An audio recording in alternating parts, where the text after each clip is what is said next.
Page 48, exercise 1.8, also known as fairy dance. This is the melody we're using here.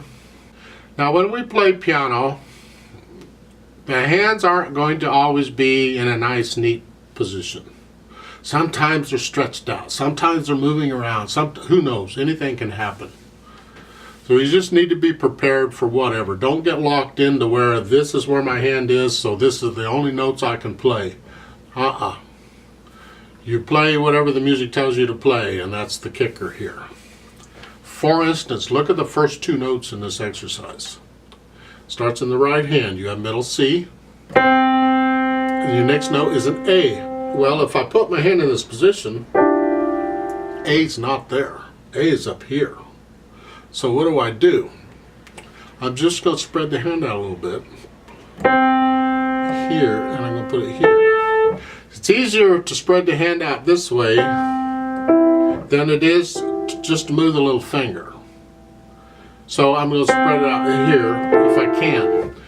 The next note is a G with the fourth finger, so I need it there anyway, so it works out okay. So just be aware of here where it's kind of an extended, there's different kinds of extended positions. It's just, you're not in a 5-finger position here.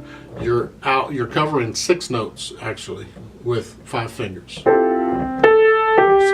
In the next measure, in the left hand's doing it, you have the C is the first note. Well, in a 5-finger position, the next note is an A, and that's not there. Your thumb has to come up one. So here I'm going to leave the hand where it is. I'll move the thumb up, and then immediately after I do that, I'm going to move the rest of the hand up. So, I mean, I could do here and then move up the whole hand here. That's actually kind of awkward. So I recommend on the second measure, when you play the C, move the thumb up first, and then after you play it, then move the rest of the hand up. So your second finger can play the G. That's what I'm recommending. You get the same thing in the second line. As just long as you know what you're doing, that's what we're after. Now, let's go to the next measure. In the first line, back to the right hand. Now the C and then the A, you're coming up. Then you're coming down the next note. In the last measure, the thumb plays the D, then the E, then you're going to move your thumb down to the C. It's easy for the thumb to move around like this, so we take advantage of that. In the last line, the second line, when the left hand, the last two measures, when the left hand is playing, it's you move the thumb up to the A, move the hand up so you're ready. Now, they're telling you to pass the thumb under. You see the pass thumb under second thing there? They're telling you to pass the thumb under. You played this note, you're going to pass the thumb under it to play the F here, and that in effect moves your hand when you do that. That's what they want you to do. This passing the thumb under thing, I teach it through the scales. I don't teach it through exercises. You can use their fingering fine. That's fingering there, so we're going to go with that. It's not the only fingering that you could use in this, and it certainly isn't the fingering I would use if I were playing this. It's unnecessary. But they're trying to get the idea of passing your thumb under, so we're going to stick with this fingering. So the last two measures in the left hand, you see, move the thumb up, move the hand up, now put the thumb on the F underneath and play that. Immediately move the hand down to the C, to the E, excuse me. The third finger for the last measure. Third finger on the D, move the thumb up to the G, because the thumb is on the F. Move it up to the G. And then fourth finger for the last note. It's a little tricky, but go ahead and see if you can do it that way. It's fine. Now, symbol-wise, the stuff they're throwing at you. You've had everything here before except maybe the 2-2 at the beginning. And if you know what the rules are, 2-2's not a problem. The top note tells you how far to count. We're only counting to 2. Yay. The bottom note or the bottom number tells you what you're counting. In this case, we're counting half notes. Yeah. Because if a half note gets a count, then a quarter note gets half a count. An eighth note gets 1/4 of a count. There's no need for this to be in 2/2 time, but they're doing it just to show you these different time signatures. So we'll deal with it. And this is the way it works. We simply have to slow down the counting quite a bit. So I'm going to count this out carefully and you just follow along. Remember, a quarter note gets half a count, so I got to go 1 and 2 and. Only counting to 2. 1 and 2 and 1 and 2 and. Those are quarter notes.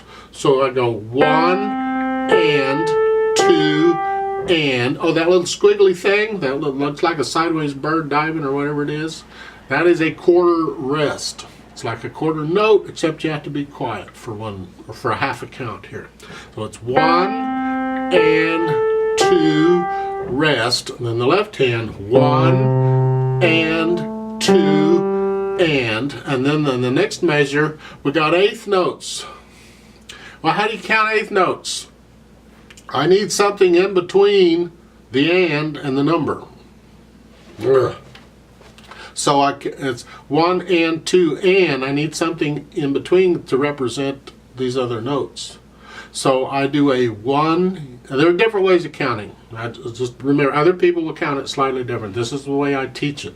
I do a 1 E and So I'm still getting the 1 and. It's just an E and an So it's 1 E and 1 E and a 2 E and a 1 E and a 2 E and a 1 E and a 2 E. Those are eighth notes. So in that third measure there on the first line, it's 1 E and a 2 E and a 1 E and a 2 E and. Isn't that fun? Oh boy. Now if you have to, you can put in with a pencil the beats 1 and 2 and above it to help you out if you need to do that for a while to keep it all straight. It's okay. Generally when we're learning music, I always keep a pencil handy and I'll be marking it up, and by the time I got the music learned, it's usually written all over with all kinds of notes that help me remember things, because there's a lot going on in music. Even something as simple as this, there's a lot going on here. So take your time with this. So you go ahead and learn it first.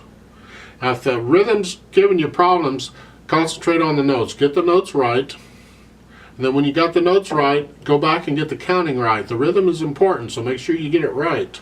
And when you get it right, and you think you're ready, then play it with me and we'll check your notes and your rhythm just to make sure. So it's in 2/2 time, but I don't know if 2 beats is going to be enough. So I'm going to give us 4 beats, so the equivalent to 2 measures. So I'm going to go 1, 2, ready, go, and then we start. Very slowly. I set the metronome on 40, that's as slow as this metronome goes, but it's beating half notes. So it's like a 1 and 2 and. Those are quarter notes. So this is going to move along pretty good. So go ahead and put your right hand here, so it's ready to go, and your left hand here. And I'll give us 4 counts. Let's try this and see what happens. 1 and 2 and ready and go and 1 and 2 and 1 and 2 and 1 and 2 and 1 and 2 and 1 and 2 and 1 and 2 and 1 E and a 2 E and